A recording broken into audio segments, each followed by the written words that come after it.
নমস্কাৰ আজি মই ক্লাস 10 ৰ বাবে কেইটামান গুৰুত্বপূৰ্ণ এমসিকিউ লৈ আহিছো আৰু আজিৰ এমসিকিউ কেইটা মই অসমীয়া আৰু ইংৰাজী দুইটাতে মই বুজাই দিম বুলি ভাবিছো ছয়টা গুৰুত্বপূৰ্ণ প্ৰশ্ন লৈছো খুব কম সময়ত মই বুজাই দিবলৈ চেষ্টা কৰিম আশা কৰিছো তোমালোকৰ আহিবলগীয়া পৰীক্ষাত এই কেইটা প্ৰশ্ন বৰ গুৰুত্বপূৰ্ণ বুলি বিবেচিত হ'ব তো প্ৰশ্নটো এনেকুৱা তোমালোকে দেখিছা ইয়াতে এডাল কাৰ্ভ ন এডাল মানে গ্ৰাফ এডাল দেখিছা এই গ্ৰাফডালৰ পৰা আমাৰ ছয়টা প্ৰশ্ন তোমালোকক সোধা হ'ব আৰু তোমালোকে যদি এই কেইটা প্ৰশ্নৰ উত্তৰ দিব পাৰা তেনে হলে তোমাৰ পলিনোমিয়েল অৰ্থাৎ যেটো বহুপদ নামৰ মানে চেপ্টাৰ আছিল নহয় এই বহুপদ নামৰ চেপ্টাৰটোত ইয়াতে হ'ব লগা সকলোবোৰ প্ৰশ্নৰ তোমালোকে উত্তৰ দিব পাৰিবা কেৱল তোমালোকে বুজি লোৱা যে এইটো গ্ৰাফৰ পৰা কিদৰে সমস্যাবিলাক সমাধান কৰিব পাৰি সো ইয়াতে এটা কেস ষ্টাডি দিছে A car moves on a highway the path in traces is given below এখন গাড়ীয়ে এটা হাইওয়েত ঠিক এই গ্ৰাফডালৰ নিচিনাকে গতি কৰি আছে আমাৰ কেতিয়াবা হাইওয়ে বিলাকৰ ৰাস্তাবোৰ এনেকৈ অকোৱা হয় নহয় তো ইয়াত কৈছে গাড়ী এখনে এই আমাৰ গ্ৰাফডাল দেখুৱাৰ নিচিনাকৈ এটা ৰাস্তাৰে গতি কৰি আছে সো এইখিনি তথ্যৰ ওপৰত ভিত্তি কৰি আমি তলৰ 6টা প্ৰশ্নৰ উত্তৰ দিব লাগে তো তোমালোকে চোৱা এই প্ৰশ্নকেইটাৰ উত্তৰ কিদৰে আমি সমাধান কৰিব পাৰো Question number 1 এটো কৈছে কি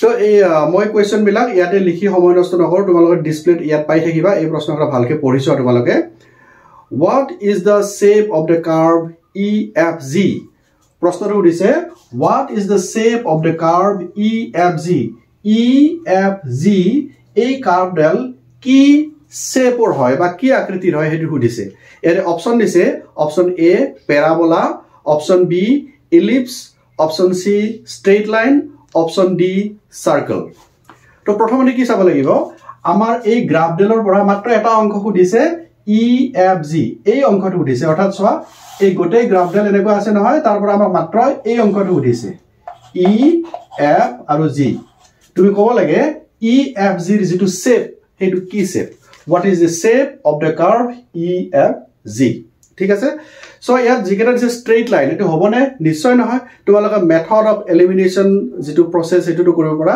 এটো স্ট্ৰেইট লাইন হ'ব নোৱাৰে তাৰনে আমাৰ সি অপচনটো ক্যান্সেল ডি অপচন দিছে সাৰ্কেল এটো সাৰ্কেল হৈছে নেকি বৃত্ত নিশ্চয় হোৱা নাই তো এটো ক্যান্সেল ইয়া দুটা আছে ইলিপস আৰু প্যাৰাবোলা সো তোমালোকে মনত ৰাখা আমাৰ এই জিবিলাক পলিনোমিয়েলছৰ গ্ৰাফৰ শেপ বিলাক আমি শিকিছো সেই গোটেই শেপ বিলাক কি হ'ব প্যাৰাবোলা আকৃতিৰ হ'ব গতিকে EFG এই যেটো গ্ৰাফৰ শেপ দেখা পাইছা এই শেপটো তোমালোকৰ শুদ্ধ উত্তৰ কি হ'ব প্যাৰাবোলা আৰু ইয়াৰ অপচনটো হৈছে A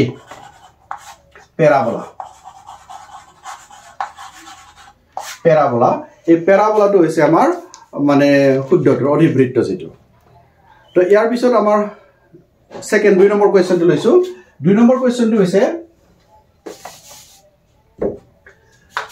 মই পঢ়ি দিছো চাবা আৰু মই ইয়াতে ডিসপ্লে কৰি দিছো তোমালোকে ভালদৰে পঢ়ি লোৱা প্ৰশ্নটো if the curve ABC is represented by the polynomial minus x square plus 4x plus 3 then its zeros are তোমাক কি দিছে if the curve ABC is represented ABC কোনটো চোৱা এইটো A এইটো B এইটো C এই যেটো ABC এই ABC কাৰ্ভটোৱে কি কৰিছে এটা পলিনোমিয়েল মানে বহুপদ এটা নিৰ্দেশ কৰিছে আৰু হেতু হৈছে মাইনাস মই লিখি দিছো চাবা মাইনাস দি ব্ৰেকেট দিয়া আছে x square plus 4x plus 3 তোমাৰ যদি ABC কাৰ্ভটোৱে এটা বহুপদক নিৰ্দেশ কৰে যেটো হৈছে minus whole into x square plus 4x plus 3 তেনেহলে ইয়াৰ শূন্য দুটা কি হ'ব পাইছালে বুজি আৰু এবাৰ ক'ব লাগিব নেকি যদি ABC কাৰ্ভটোৰ বা এই ABC কাৰ্ভটো এটা বহুপদক নিৰ্দেশ কৰে যেটো বহুপদ হৈছে minus whole into x square plus 4x plus 3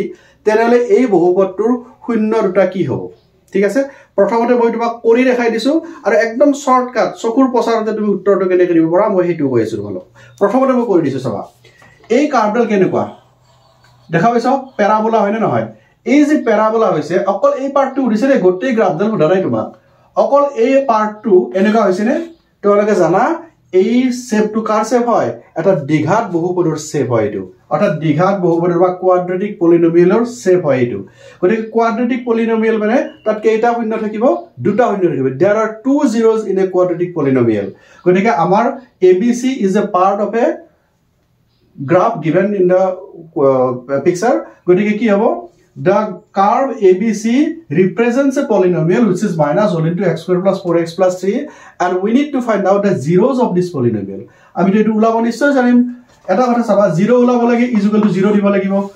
Jodi is equal to 0 diu ei minus sign to noha hoi jabo karon minus to ifale loi gol 0 plus hoi jabo. So noha hoi gol. Etu ki korim 3 1 গুণ 3 3 1 4 hobone. So x square plus etu abar 3x plus x plus 3 is equal to 0 hobone. Eta saba implies x common lole ki hobo x plus 3 plus 1 moi ekdom sutike koi disu aro hoise ne is equal to 0. Either ki hobo x plus 1 into x plus 3 hobone is equal to 0. Eta ki hobo x is equal to minus 1 aru yate ki hobo x is equal to minus 3. Gotike ekdom straightly jitu kobo lage the two zeros of the given polynomial x square plus 4x plus 3 are minus 1 and minus 2 minus 3.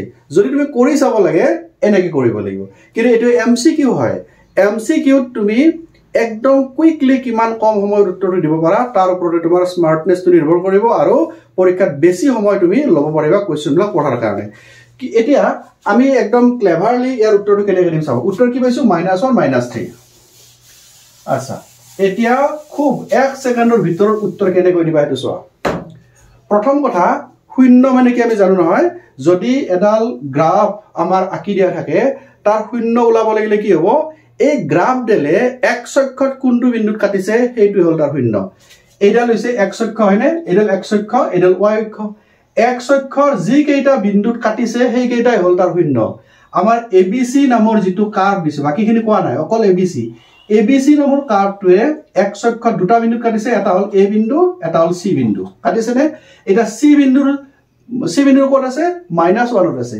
আৰু A বিন্দুটো ক'ত আছে -3 আছে গতিকে একদম শুদ্ধতৰ কি হ'ব -1 and -3 সোৱা আমি ছবিটোৰ পৰা ক'ব পাৰো -1 and -3 আৰু যদি কৰি সোৱা অলপ আগতে আমি কৰাৰ নিচিনাকে ক'ব পাৰিবা গতিকে ইয়াৰ শুদ্ধতৰ কোনটো হ'ব চাৰিটা অপচন দিয়া আছিল 1 and -3 1 and 3 -1 and 3 -1 and -3 so the correct option is -1 and -3 okay তো মই এবাৰ 3 নম্বৰ প্ৰশ্নত লৈছো চাবা ভালৰে মনোযোগ দিবা if the path traced by the car has zeros at -1 and 2 যদি কাৰখনে আমাৰ গাড়ীখনে যেতিয়া গৈ আছিল নহয় গৈ থকা অৱস্থাত কি কৰিছে -1 এই পইণ্টৰ কথা কৈছে আৰু 2 এইটো পইণ্টৰ কথা কৈছে has traced -1 and 2 so এটো if the path traced by the car has zeros at -1 and 2 এনেকে গৈ থাকতে দুটা জিৰো পাইছে এটা -1 and এটা 2 পাইছে এই দুটা এটো কাৰ্ভৰ কথা কৈছে then it is given by যদি গাড়ীখনে গৈ থাকতে এই পাথটো অতিক্ৰম কৰে যত শূন্য থাকিব -1 আৰু 2 তেনেহলে ইয়াৰ ইকুৱেচনটো কি হ'ব বা পলিনোমিয়েলটো কি হ'ব what is the polynomial that the car has traced the zeros -1 and 2 and we need to find out the polynomial obviously quadratic polynomial hobo so ইয়াত তুমি কি জানিব লাগিব if you need to find out the polynomial and the zeros are given then it is very simple to find out the polynomial the method is if we have two zeros one is alpha and other is beta alpha is what the first one is alpha which is equal to -1 and the second one is beta which is given as 2 so beta is equal to 2 they are the zeros of the polynomial that we are going to find out and if we know what are the zeros of a polynomial then the required polynomial is written by like this x square minus alpha plus beta into x plus alpha beta this is the general formula to write the polynomial if the zeros are known for us মানে যেতিয়া শূন্যৰতা আমাৰ জনা থাকে তেতিয়া বহুপদ উলিওৱাৰ যেটো পদ্ধতি হেতু হৈছে এইটো x square minus alpha plus beta into x plus alpha beta এটা কি কৰিবা তুমি write down x square minus alpha plus beta what is alpha is -1 so write -1 plus what is beta is 2 into x plus alpha beta what is alpha alpha is -1 always give a bracket when you have a minus sign আমি minus sign থাকিলে সদায় bracket দিব লাগে into beta is what 2 then let us simplify as like x square minus etu sabane minus ase nohoy 2 minus 1 is 1. 1 and minus is 1. So 1 into x is minus x. Plus into minus is minus, 2 into minus 2. So this is the required polynomial that we need to write, where two zeros are minus 1 and 2. So for this question, the correct option is x square minus x minus 2. And here is the option C. গতিকে আমি কি কৰিব লাগিব, এই প্ৰশ্নটোৰ উত্তৰ সি তোমালোকে ইয়াতে ডিসপ্লে কৰা আছে, ভালদৰে চাই লোৱা আৰু আমি উলাব লাগিব এনেকে। এইটো ভালকে মনত ৰাখিবা। It is the method of finding the polynomial if the zeros are given. Okay, the number of zeros of the polynomial representing the whole curve is the number of zeros of the polynomial representing the whole curve. Whole curve মানে starting from this end and the whole path we cross and up to the edge. এই গোটেই পাথটোৰ জিৰোৰ সংখ্যা কিমান? What are the number of zeros representing by the whole curve? গোটেই graph দিলে দেখুৱাৰ শূন্য সংখ্যা আমাক ওলাব দিছে। So it is very simple for us to find out. Always we count the number of zeros just by checking whether the curve is intersecting with x-axis or not. পাইছনে বুজি? তাৰমানে আমাৰ গ্ৰাফ দিলে x অক্ষৰ কেইটা বিন্দুত কাটিছে হেইটোই হল আমাৰ শূন্যৰ সংখ্যা। So let us count the numbers. This is the curve that intersects the x-axis as various points. This is number 1, number 2, number 3, and number 4. We have found that these are the four numbers where the whole graph cuts into x-axis. So the answer is what? 4. There are 4 zeros in this given question or a given graph. So option A, 4. Next question. The distance between C and Z is. Distance between C and Z. This is C point and this is Z point. আমি কব লাগে C pointer পৰা Z pointer লৈকে কিমান দূৰত্ব? This is the question that we need to find out the distance between C point and Z point. Okay, it is also very simple. You can nicely find out from the picture itself. কি দিয়া আছে সবাই ইয়াতে? Here is the origin. Origin means what? This is 0. This is what? It is written 5. See, it is 2, it is 5. 5 means this is 5 unit. Again, our counting starts from C point. C is what? It is minus 1. Minus 1 means what? It is the opposite direction of O. I mean 0. So this is 1 point. Minus 1 means this is also a single point. 1 point and other is 5 point. So total is, this is 1 plus 5 and the distance is equal to 6 unit. So the answer is 6, mind it. Because it is very clear. This is 5 unit and here is 1 unit. Total is 6 unit. Here for here scalar is okay to me 6 unit pai jaba. Okay, the correct option is 6 units. The last question of this given. The quadratic polynomial, the sum of whose zeros is minus 5 and their product is 6 is. আমি কি কৰিব লাগে? এটা এনেকুৱা polynomial উলাব লাগে বা বহুপদ উলাব লাগে যাৰ শূন্য দুটাৰ যোগফল -5 আৰু পূৰণফল 6. পাইছানে বুজি? আকৌবাৰ কৈছো মই, আমি এনেকুৱা এটা বহুপদ উলিয়াব লাগে যিটো বহুপদৰ শূন্য দুটাৰ যোগফল হৈছে তোমাৰ -5 আৰু পূৰণফল হৈছে 6. পাইছা বুজি? We need to find out the polynomial where the sum of the polynomial is -5 and the product is 6. Very simple. আমাক কি বুলি কৈছে? Given that, question number 6. What is given in the question? It is given that the sum of the polynomial, sum of the zeros. We always say that one zero is alpha, other zero is beta. And it is given the sum of the two zeros is given like -5 and the product of the two zeros is equal to given 6. This is the given data. And using these two given data, we need to find out the polynomial. আমি এটা এই দুটাৰ ব্যৱহাৰ কৰি পেলাই আমি দ্বিঘাত বহুপদটো উলিয়াব লাগে। So it is very simple. Already we have discussed a question. So the required question is what? X square minus alpha plus beta into x plus alpha beta. This is the method of finding the polynomial where alpha and betas are given. This time it is quite simple. এবাৰ আমি plus কৰিব নালাগে, already plus to দিয়াই আছে। So আমি কি লিখিম?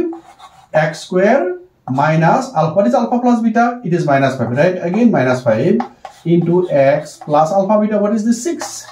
So the required polynomial is x square minus plus 5x plus 6. This is the answer. And here is the option A. A is the correct option. বুজি পাইছানে তোমালোকে যদি এই গ্ৰাফডালৰ লগত জড়িত এই 6টা প্ৰশ্নৰ উত্তৰ তোমালোকে বুজি পাইছা তেনে মই বিশ্বাস কৰো পলিনোমিয়েল চেপ্টাৰটোত গ্ৰাফৰ ওপৰত হ'ব পৰা প্ৰত্যেকটো প্ৰশ্নৰ উত্তৰ তোমালোকে পাৰিবা আশা কৰিছো এই গণিতটা ভালদৰে তোমালোকে চাবা আৰু তোমালোকৰ লগৰ ল'ৰা ছোৱালীৰ লগত এই ভিডিওটো শেয়াৰ কৰিবা আজিলৈ এৰিছো ধন্যবাদ